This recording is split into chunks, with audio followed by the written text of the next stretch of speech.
Hello friends, Radhe Radhe. आसिगली आउ गोटे नुआ वीडियो नहीं कि आपण मैंने केमती अच्छा निहाती भल थे मुझे भलर अच्छी आज वीडियो होचे जे भौणी मैंने दी तीन टा भौणी मत मेसेज करते जे दीदी आपण माने वाईटी स्टूडियो दिन को केते थर ओपन करुँच वाईटी स्टूडियो ओपन कले बारंबार किसी असुविधा अच्छी कि जदि असुविधा अच्छी कौन असुविधा अच्छी आमर चैनल उपर किसी असुविधा पड़ो कि किसी माने हैरान हम कि एमती किसी मेसेज करते मुझे आज वीडियो टी फुल वाच करूँ जमा भी स्किप करतुनि आउ जो मैंने भी नुआ अच्छा चैनल को सब्सक्राइब करूँ एमती गोटे गोटे वीडियो माने जो मैंने कि आपण मैंने स्किप कर जाउछंदी सब्सक्राइब न कले आपण मैंने मोर एमती किसी वीडियो आपण मैंने देखिपारे ना बुझिपारे आपण मैंने वीडियो टी फुल वाच करूँ आउ चैनल को सब्सक्राइब कर दिंतु आज एबे चलतु स्टार्ट करवा जे वाईटी स्टूडियो आमर निहाती आपण भाव आपण माने आपण जेते थर चाहिए आपण ओपन करें किसी भी असुविधा नहीं मु भी ओपन करे मोर दीटा चैनल आ गोटे चैनल भी अच्छी मानसी हियर मो माने गोटे फोन रे मो दीटा गोटे वाईटी स्टूडियो रे ही सेटा ओपन करुच्ची किसी भी असुविधा ना तो मत दिन को बहुत थर माने 50 थर 100 थर खोलिले भी वाईटी स्टूडियो किसी भी असुविधा नहीं मुझा करी माने आमे जेहेतु आमे वीडियो पके लॉन्ग वीडियो मुझे आमे माने दीटा चैनल चले एपटे लॉन्ग वीडियो पके सेपटे शॉर्ट वीडियो सब पकेला बेलू आम निश्चय वाईटी स्टूडियो ओपन करा पड़ो वाईटी स्टूडियो देखा पड़ो माने बहुत माने किसी अच्छी माने आमको सिलेक्ट कला सब जिनस जाए वीडियो अपलोड करिया कि वीडियो पब्लिक करिया एमती अच्छे आम निश्चिंत बारंबार खोलिया ना वाईटी स्टूडियो आपण मैंने जो मैंने भी वाईटी स्टूडियो ओपन करुँच यूट्यूब जो मैंने भी यूज करते निश्चिंत भाव में वाईटी स्टूडियो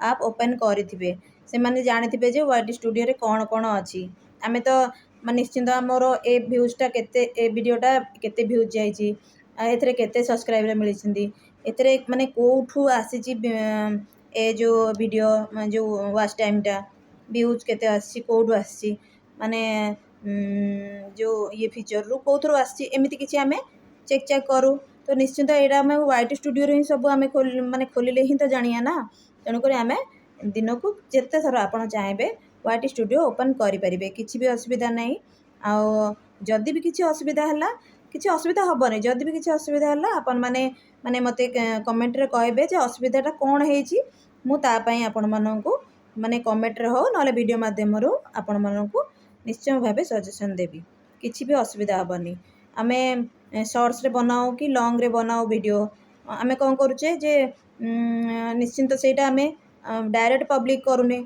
अनलिस्टेड रखुचे अनलिस्टेड रखी कौन करुचे आम वाईटी स्टूडियो को जाऊे वाईटी स्टूडियो जाइए सेठी चेक करुचे आमर सबू माने ठीक ठाक अच्छी ना नाई जमी डेस्क्रिप्शन मु तो डेस्क्रिप्शन माने वाईटी स्टूडियो रे जाइए ही डेस्क्रिप्शन दिए आग अपलोड कर दिए वीडियोटी को तापर जाइए डेस्क्रिप्शन आ जहाँ चेंज चांज कराया कथा मुझे वाईटी स्टूडियो रे ही जाइए करे आपण मैंने केमती करती मुझे जानी मुझे करे आउ तो से भी बारंबार मत वाईटी स्टूडियो खोलिया पड़ो दीटा चैनल जिते बड़े मत बारंबार जाइए वाईटी स्टूडियो चेक करी दिन को माने शॉर्ट वीडियो तो जहाँ तीन टा एपटे शॉर्ट वीडियो सेपटे शॉर्ट वीडियो एमती पकाए निश्चिंत आपण मानक तो मत भी सेमती माने टाइम दरकार जे वाईटी स्टूडियो आम खोलिया बोली बारंबार वाईटी स्टूडियो खोलिले मोर एपर्यंत किसी असुविधा हैनी असुविधा भी हेनी से तो देजी वाईटी स्टूडियोटा जानापी जे मैंने आपणकर एनालिटिक्स जमी अच्छी एनालिटिक्स कम्युनिटी तले जो ऑप्शन रा अच्छी आम सब केमती जाने आम चेक कले ही जानिया ना ताले आम चेक करानी केमी चेक करवा निश्चिंत बारंबार ओपन करिया किसी भी असुविधा नहीं आपण मैंने वाईटी स्टूडियो को बारंबार ओपन करेंगे बुझिपारे आउ रहा लॉन्ग वीडियो जो मैंने खाली लॉन्ग वीडियो बनाऊँ से मैंने जाइए बारंबार डेस्क्रिप्शन रे निश्चिंत भाव से निश्चित शॉर्ट मुझ कौन करे शॉर्ट रे डेस्क्रिप्शन बेसी न देले नाई हैशटैग हेरिका जहाँ भी अल्प दिए किंतु लॉन्ग वीडियो रे सेटा अधिका दिए निश्चिंत आम बारंबार खोलिया सब हैशटैग हेरिका दबा जमती जमती करिया कथा कर सारा पर आम जाए वीडियोटा को अपलोड करूँ सेमती आमको करने वाईटी स्टूडियो आप ନିଶ୍ଚିନ୍ତ ଭାବରେ ବାରମ୍ବାର ଓପେନ୍ କରିବା। ଯେଉଁମାନେ ୟୁଟ୍ୟୁବ୍ ଚଲାଉଛନ୍ତି ସେମାନେ YT ଷ୍ଟୁଡ଼ିଓ ଆପ୍ ଓପେନ୍ କରନ୍ତୁ ବାରମ୍ବାର। ଯଦି ବି ଯାହାର YT ଷ୍ଟୁଡ଼ିଓ ଆପ୍ ଯେଉଁ ନ୍ୟୁ କ୍ରିଏଟରର ନାହିଁ ସେମାନେ କରିବା କଥା, କଲେ ହିଁ ଜାଣିପାରିବେ। ଆପଣମାନଙ୍କର ଆନାଲିଟିକ୍ସ ଚେକ୍ କଲେ ଆପଣମାନଙ୍କର ଉପରେ ଆସିବ ସବସ୍କ୍ରାଇବର, ତଳେ ୱାଚ୍ ଟାଇମ୍, ତାପରେ ଯାହାର ଅନ୍ ହେଇଗଲା ମାନେ ଚ୍ୟାନେଲ୍ ମନିଟାଇଜ୍ ହେଇଗଲା ଅନ୍ ସେକ୍ସନ୍ ଆସିବ। ଏମିତି ସବୁ ଆସିବ। ଆପଣମାନଙ୍କର କମେଣ୍ଟ କିଏ କ'ଣ କଲା, କମେଣ୍ଟର ଆନ୍ସର୍ କେମିତି ଦେବା ଆପଣ, ଏଇଠି ସବୁ YT ଷ୍ଟୁଡ଼ିଓରେ ଥାଏ। ଏରା ସବୁ YT ଷ୍ଟୁଡ଼ିଓରେ ଚେକ୍ କରିକି ଆପଣମାନେ YT ଷ୍ଟୁଡ଼ିଓରେ ଦେବେ। ବୁଝିପାରିଲେ? ଆଜିର ଭିଡ଼ିଓଟି ଆପଣମାନଙ୍କୁ କେମିତି ଲାଗିଲା? ନିଶ୍ଚୟ ମୁଁ ଭାବୁଛି ବହୁତ ହେଲ୍ପଫୁଲ୍ ହେଇଥିବ। ଆଉ ଯେଉଁ କହିଲି ତଳେ ଅଛି ଆନାଲିଟିକ୍ସ, କମ୍ୟୁନିଟି, ଏ ଯେଉଁ ସେକ୍ସନ୍ ସବୁ ଅଛି, ଅନ୍ ଅଛି, ସବୁ ଜିନିଷ ଅଛି। ଆମର ସେ ଯେଉଁ ସେଟିଂଟା YT ଷ୍ଟୁଡ଼ିଓର ଯେଉଁ ସେଟିଂଟା ସେଇଟାକୁ ଅନ୍ କରି ଆମେ ବି ଚେକ୍ କରୁ। ଆମେ ଚ୍ୟାନେଲ୍ର ଲୋଗୋକୁ ଯାଉ, ଲୋଗୋକୁ ଯାଇକି ବି ସେଠି ବି ଚେକ୍ କରୁ। ବୁଝିପାରୁଛନ୍ତି ନା ନାହିଁ? ସେଥିପାଇଁ YT ଷ୍ଟୁଡ଼ିଓ ଆପ୍ ଓପେନ୍ କରନ୍ତୁ। ଯେଉଁମାନଙ୍କର YT ଷ୍ଟୁଡ଼ିଓ ଆପ୍ ଓପନ୍ ନାହିଁ ଆପଣ ଯାଇକି ପ୍ଲେ ଷ୍ଟୋର୍କୁ ଯାଇକି ସେଠି YT ଷ୍ଟୁଡ଼ିଓ ଆପ୍ ଇନଷ୍ଟଲ୍ କରିକି YT ଷ୍ଟୁଡ଼ିଓ ଆପ୍ ଓପେନ୍ କରନ୍ତୁ। ଆପଣମାନଙ୍କ ୟୁଟ୍ୟୁବ୍ ସାଙ୍ଗେ କନେକ୍ଟ କରନ୍ତୁ। ତାପରେ ଆପଣ ଜାଣିପାରିବେ ତା'ର ବେନିଫିଟ୍ଟା। ଆପଣମାନଙ୍କୁ ମାନେ ଆମର କିଛି ଆବଶ୍ୟକତା ହିଁ ପଡ଼ିବନି। କାରଣ ଆମର ଯେଉଁ YT ଷ୍ଟୁଡ଼ିଓ ଆପ୍ ସେ ହିଁ ସମସ୍ତଙ୍କୁ କହିଦିଏ ଯେ ମାନେ ଆପଣଙ୍କ ଚ୍ୟାନେଲ୍ରେ କିଛି ଅସୁବିଧା ଅଛି କି ନାହିଁ, ଆପଣଙ୍କ ଚ୍ୟାନେଲ୍ ଏମିତିକି ମନିଟାଇଜ୍ ହେବ କି ନାହିଁ, କି ମନିଟାଇଜ୍ ହେଇଗଲାଣି, ମନିଟାଇଜ୍ ହେବାକୁ ଆଉ କେତେ ଦିନ ଅଛି, କେତିକି ଆପଣ ସବସ୍କ୍ରାଇବର୍ ହେଲେ, କେତିକି ଆପଣଙ୍କର ୱାଚ୍ ଟାଇମ୍ ହେଲା, ୱାଚ୍ ଟାଇମ୍ କମ୍ପ୍ଲିଟ୍ ହେଇଗଲା, ସବୁ ଜିନିଷ ଆମର YT ଷ୍ଟୁଡ଼ିଓ ଆପ୍ରେ ହିଁ ଅଛି। ଆପଣମାନେ YT ଷ୍ଟୁଡ଼ିଓ ଆପ୍ ନିହାତି ଭାବରେ ଖୋଲନ୍ତୁ। ଆଉ YT ଷ୍ଟୁଡ଼ିଓ ଆପ୍ ବାରମ୍ବାର ଖୋଲନ୍ତୁ, କିଛି ବି ଅସୁବିଧା ନାହିଁ। ମୁଁ ତ ବହୁତ ଥର ୟୁଜ୍ କରେ କହିଲି, ଆପଣମାନେ ବି ସେମିତି କିଛି କରନ୍ତୁ, କିଛି ବି ଅସୁବିଧା ନାହିଁ। ଆଉ ଚ୍ୟାନେଲ୍ ଆପଣଙ୍କର ମନିଟାଇଜ୍ ହେଲା ପରେ ଆପଣ ନିଶ୍ଚୟ ଜାଣିପାରିବେ ଯେ YT ଷ୍ଟୁଡ଼ିଓ ଆପ୍ରେ ବହୁତ ଜିନିଷ ଆସେ। ଯାହାର ମନିଟାଇଜ୍ ହେଇଯାଇଥାଏ ତାର ବହୁତ ଜିନିଷ ଆସେ ଜାଣିବା ପାଇଁ। ବୁଝିପାରିଲେ?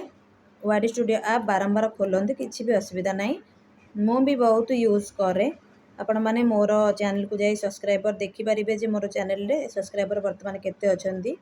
ନିଶ୍ଚିନ୍ତ ଭାବରେ ମୁଁ ୟୁଜ୍ କରିଛି, ଜାଣିଛି। ମୋର 7K ସବସ୍କ୍ରାଇବର୍ ହେଇଗଲାଣି।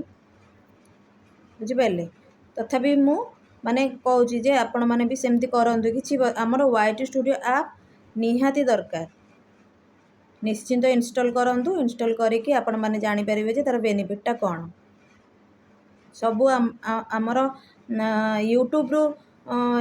ୟୁଟ୍ୟୁବ୍ରେ ଆମେ ଅପଲୋଡ଼୍ କରୁଛେ। ଯେଉଁ ଛୋଟ ଛୋଟ କ୍ରିଏଟର୍ ଜାଣିନାହାନ୍ତି ସେମାନେ ୟୁଟ୍ୟୁବ୍ରେ ଅପଲୋଡ଼୍ କରିଦେଉଛନ୍ତି, ସର୍ଟସ୍ ହଉ ଲଙ୍ଗ୍ ହଉ। ଆପଣମାନେ ତାକୁ ଅପଲୋଡ଼୍ କରିସାରିକି ପବ୍ଲିକ୍ କରିଦେଉଛନ୍ତି।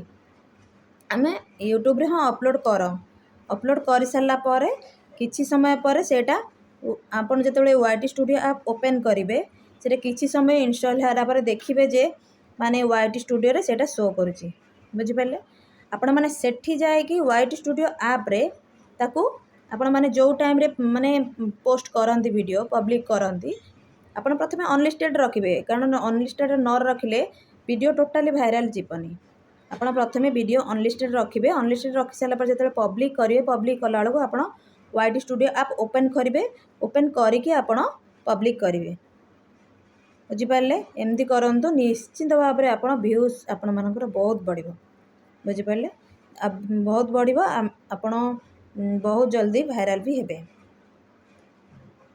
ଯଦି ଆପଣମାନଙ୍କୁ ଆଜିର ଭିଡ଼ିଓଟି ଭଲ ଲାଗିଛି, ଆପଣମାନଙ୍କ ପାଇଁ କିଛି ବି ହେଲ୍ପଫୁଲ୍ ହେଇଛି, ଭାବୁଛି ହେଇଥିବ। କାରଣ YT ଷ୍ଟୁଡ଼ିଓ ଆପ୍ ବିଷୟରେ ମାନେ ବହୁତ ଖାସ୍ କରିକି ଛୋଟ କ୍ରିଏଟର୍ ମାନେ ଜାଣିନଥାନ୍ତି।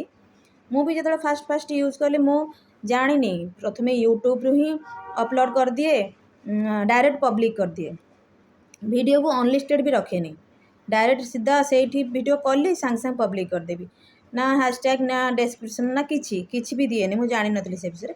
ଧୀରେ ଧୀରେ ଆମେ ୟୁଟ୍ୟୁବ୍ରେ କାମ କଲେ ସବୁ କଥା ଆମେ ଜାଣିପାରିବା। ସେମିତି ମୁଁ ଜାଣିଲି ପଛରେ ଯେ YT ଷ୍ଟୁଡ଼ିଓ ଆପ୍ କିଛି ଅଛି। ଆଟଲିଷ୍ଟ ମିନିମମ୍ ମୁଁ 6 ମନ୍ଥ ଯାଏଁ ମୁଁ କିଛି ଜାଣିନଥିଲି। ଯେ ମୁଁ ସେମିତି ୟୁଟ୍ୟୁବରେ କାମ କରୁଥିଲି। ଯେତେବେଳେ 6 ମନ୍ଥ ପରେ କାମ ମାନେ ଦେଖିଲି ଏମିତି ଯେମିତି ଟେକ୍ କାମ କରୁଛନ୍ତି ସେମିତି ଦେଖିଲି ଯେ ଜାଣୁଛନ୍ତି ଯେ ନା ୱାଇଟି ଷ୍ଟୁଡ଼ିଓ ଆପ୍ କିଛି ଅଛି, ତାକୁ କନେକ୍ଟ କରିବାକୁ ପଡ଼ିବ ଆମର ୟୁଟ୍ୟୁବ୍ ସାଙ୍ଗରେ। ସବୁ ଜିନିଷ ସେଇଠୁ ହିଁ ଜାଣିବା, ଆମେ ସେଇଠୁ ହିଁ ଦେଖିବା, ବୁଝିପାରିଲେ। ବ୍ରାଉଜ୍ ପିକ୍ଚର, କେଉଁ ଫିଚରରୁ ଆସୁଛି ଆମର ସବୁ ମାନେ କେଉଁଥିରୁ ଆସୁଛି ଆମର ସବୁ ଭ୍ୟୁଜ୍, ସଜେଷ୍ଟେଡ଼ ଭିଡ଼ିଓ, ଏ ଜିନିଷର ସବୁ ଆସୁଛି। ସଜେଷ୍ଟେଡ଼ ଭିଡ଼ିଓ କେଉଁଥିରୁ ଆସୁଛି ଆମର ସବୁ ଭ୍ୟୁଜ୍ ବଢ଼ୁଛି, ସେଟା ସବୁ ଜିନିଷ ଏଇ ୱାଇଟି ଷ୍ଟୁଡ଼ିଓରୁ ହିଁ ଜଣାପଡ଼େ। ତେଣୁକରି ଆପଣମାନେ ନିର୍ଦ୍ୱନ୍ଦରେ ବ୍ୟବହାର କରନ୍ତୁ, କିଛି ବି ଅସୁବିଧା ନାହିଁ। ଯଦି ଆପଣମାନଙ୍କୁ ଆଜି ଏ ଭିଡ଼ିଓଟି ଭଲ ଲାଗିଲା ତାହେଲେ ନିଶ୍ଚୟ ଭିଡ଼ିଓକୁ ଲାଇକ୍ ସବସ୍କ୍ରାଇବ୍ କରିବେ। ରହିଲି, ନମସ୍କାର, ଜୟ ଜଗନ୍ନାଥ।